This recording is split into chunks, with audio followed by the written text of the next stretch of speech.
ராமபிரான் எதற்காக நவமி திதியில் பிறந்தார் என்று தெரியுமா? பொதுவாக அஷ்டமி திதி என்றும் நவமி திதி என்றும் எந்த ஒரு நல்ல காரியத்தையும் செய்ய மாட்டார்கள்.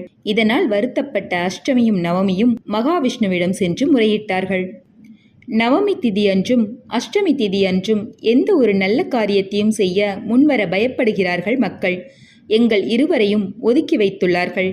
இதனால் எங்களுக்கு மிகவும் கஷ்டமாக இருக்கிறது என்றபடி 2 திதிகளும் தங்களது கஷ்டத்தை விஷ்ணு பகவானிடம் முறையிட்டன.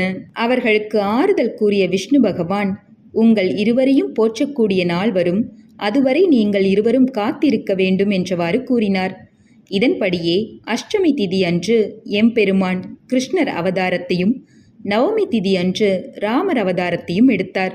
இதன் அடிப்படையில் நாம் எல்லோரும் கோகுல அஷ்டமியையும் ராம நவமியையும் அஷ்டமி திதியில் நவமி திதியில் கொண்டாடி வருகிறோம்.